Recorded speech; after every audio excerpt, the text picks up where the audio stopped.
अच्छा, यानी आपके अरेस्ट काट दिए इन्होंने? हाँ। कारण? कारण कि दुनिया झुकती है, झुकाने वाला चाहिए।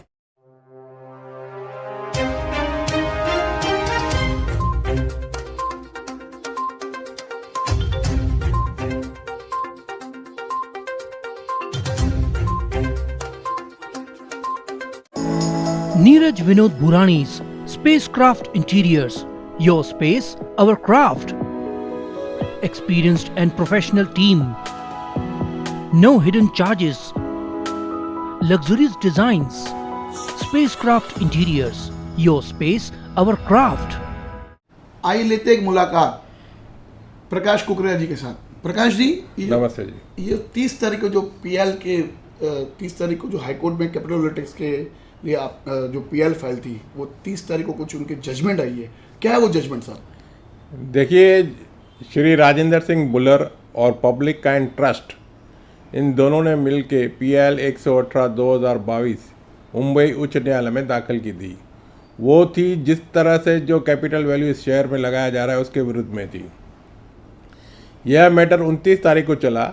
29 तारीख को कोर्ट से बचने के लिए उल्लासनगर महानगर पालिका ने याचिकाकर्ताओं के विश्वसनीयता पे भी उन्होंने प्रश्न उठाए और उसके आधार पे हमें 1 लाख रुपया सिक्योरिटी भरना पड़ा 30 तारीख को सुबह। और हमने अपनी विश्वसनीयता बोनाफाइड सिद्ध किए। उसके बाद कोर्ट ने हमारी हियरिंग की और हियरिंग के बाद 1 लाख रुपया वापस भी कर दिया। लेकिन कानूनन वो अपनी जगह पे सही नहीं थे, इसलिए उन्होंने टेक्निकल वे में आना शुरू कर दिया ताकि वो पिटीशन डिसमिस हो जाए। लेकिन उनकी मंशा पूरी नहीं हुई। अभी कैसे है कि एक नागपुर बेंच ने 2020 में एक पीएल एक्सेप्ट की थी, अलाउ की थी टैक्स प्रोसीजर के खिलाफ, और उसके आधार पे ही हमने ये पीएल दाखिल की थी।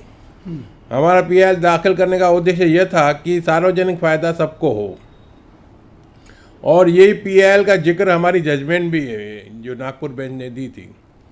लेकिन मुंबई उच्च न्यायालय ने एक अलग से केस में, महादेव के केस में, यह निर्णय लिया था कि जब व्यक्तिगत टैक्स पेयर कलम 406 के तहत सिविल कोर्ट में अपील फाइल करके न्यायिक निर्णय ले सकता है, इसलिए ये सार्वजनिक रूप में पीएल नहीं करके रिट पिटीशन करके करना चाहिए। और हमारी पीएल को जो है उन्होंने रिट पिटीशन में कन्वर्ट कर दिया, और हमारी पीएल को जब रिट पिटीशन में कन्वर्ट कर दिया तो उसका फ़ायदा केवल पिटिशनर्स को होगा। हम व्यक्तिगत फ़ायदे के लिए याचिका दाखिल करने नहीं गए थे वहाँ। हमारा उद्देश्य यह था कि सबको न्याय मिले। Public interest. लेकिन इससे हाईकोर्ट ने 2 मुद्दे स्पष्ट कर दिए। एक मुद्दा ये है कि व्यक्तिगत अगर कोई भी रिट पिटीशन फाइल करेगा तो उसको हाई कोर्ट से न्याय मिल सकता है, या वो कल्याण कोर्ट में जाएगा तो उसको न्याय मिलेगा। मेरे लिए बोलना ज़रूरी है कि जब आप कल्याण कोर्ट में जाओगे तो 10-10 साल तक आपके केस का निकाल नहीं आएगा और 10 साल तक 10 अपील फाइल करने पड़ेंगे। इससे बेहतर है कि आप हाई कोर्ट जाके रिट पिटीशन फाइल करके आप न्यायिक निर्णय ले सकते हैं, और एक आधा 10 या 15 केस में ऐसा न्याय निर्णय आ गया तो महापालिका की हिम्मत टूट जाएगी बाकी केसेस में गलत तरीके से टैक्स लगाने को। तो एक रास्ता बंद हुआ है, दूसरा रास्ता खुला रखा है। इसके अलावा नागपुर बेंच की और मुंबई हाई कोर्ट की जो जजमेंट है परस्पर विरोधी है। अगर हम चाहें तो इसके खिलाफ फुल बेंच के सामने भी जा सकते हैं, लेकिन मैं देखता हूं कि जनता जो त्रस्त है वो खुद होके आगे नहीं आ रही। जो उनसे वोट लेते हैं, उनसे वो अपेक्षा रखते हैं, उनसे काम नहीं करवा पा रही। तो अकेला मैं ही फिक्रमंद हूँ या हम ही फिक्रमंद है क्या पिटिशनर? सबको आगे आके इस यज्ञ में आहुति देनी है। अगर मिल के आहुति देंगे तो यज्ञ का जो आपको प्रसाद मिलेगा सबको मिलेगा। तो लोग खुद भी जागृत होने चाहिए। कैसा है प्रकाश जी, हाल ही में जैसे आपने कहा कि सभी को मतलब आगे आना चाहिए और आके मतलब अपने अपने टैक्स के बारे में आपको हाई कोर्ट जाके वहाँ पर रिट पिटीशन फाइल करनी चाहिए। आज सवेरे कुछ एनजीओ वालों का मुझे फ़ोन था सुबह कि उनका ऐसे कहना था कि हम 2 तारीख से लेके हम अपने एक मुहिम चालू करेंगे, यानी कल से हम एक मुहिम चालू करेंगे, साइन अभियान हम शुरू करेंगे। कुछ 1 हफ्ते 8 दिन हम उनका कुछ प्रोग्राम है, वो ज़्यादा उन्होंने मुझे डिटेल नहीं बताया, लेकिन उनका कल से शुरू करेंगे ऐसे प्रोग्राम है। तो ये जो साइन अभियान शुरू होगा उसका प्रभाव क्या महानगर पालिका पर पड़ेगा, एक, और दूसरा आप क्या अपनी तरफ से संदेश देना चाहोगे शहरवासियों को कैपिटल वैल्यू टैक्स के विषय में? देखिए, जब तक जन आक्रोश सड़क पे नहीं दिखेगा, ये जो महानगर पालिका है आपकी कैपिटल टैक्स वैल्यू वापस लेने वाली नहीं है। अगर एनजीओ केवल साइन लेते रहेंगे तो उसका भी असर कितना पड़ता है मुझे उस पर शक है।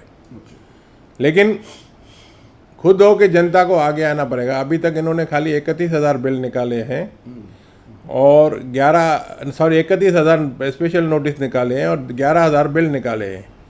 तो टोटल इनको 2 लाख बिल निकालने हैं। अब तक लोगों के पास ये कैपिटल वैल्यू का बिल नहीं गया। जिनके पास गया है वो परेशान है और जिनके पास बाद में जाएगा उनको बाद में पता चलेगा, तब तक बड़ी देर हो जाएगी। उनको अब तक समझ में नहीं आ रहा है कि क्या गलत है क्या सही है। जनता को अभी से उठना चाहिए। अगर देर से उठेंगे तो कुछ फ़ायदा नहीं होने वाला। और वो शासन से अपेक्षा रखते हैं कि भाई शासन जो है, जो कुछ पॉलिटिशियन आसरा दे रहे हैं कि हमने शासन को इस बारे में अवगत करवाया है और हमें न्याय मिलने की अपेक्षा है। तो ऐसे हालत में अगर वो न्याय लेना चाहते हैं शासन से तो उसमें भी देरी नहीं होनी चाहिए।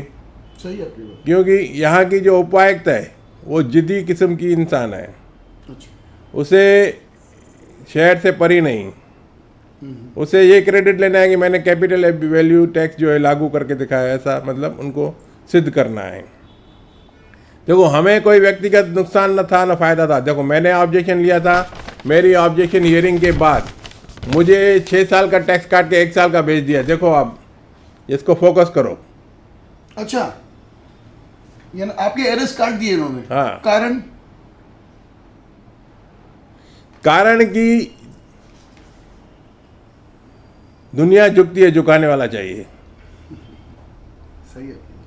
यानी शहर के लिए कानून है और अगर आप जैसे बोल रहे दुनिया झुकती है, झुकाने वाला चाहिए, उस झुकाने के आधार पर उन्होंने 6 साल का एरेस्ट आपको हटाया। तो जनता को भी झुकाना है, दुनिया झुकेगी, जनता को भी झुकाना है। जनता तो को ये जो महानगर पालिका का जो चलन है उससे वो सही दिख रहा है आपको? वो जो उपायुक्त ने निर्णय लिया है उनको मालूम नहीं मैंने क्या निर्णय लिया है। अगर किसी को दिखाया जाएगा ना तो उससे समझेगा कि कितनी उनको जानकारी है। यानी कहीं ना कहीं साफ दिख रहा है कि ये कहीं ना कहीं अधिकारियों की मनमानी है। बिल्कुल सही है। बहुत अच्छा लगा आज प्रकाश जी से कैपिटल वैल्यू टैक्स के विषय में जानकारी लेते हुए, और ऐसे आशा रखते हैं कि हमारे शहर के नेता जागरूक होंगे और कुछ एक्टिविस्ट जो कल से साइन अभियान शुरू कर रहे हैं उनको कामयाबी मिले। बस यही कहना है। देखते रहिए फिर से न्यूज़ चैनल। धन्यवाद। धन्यवाद।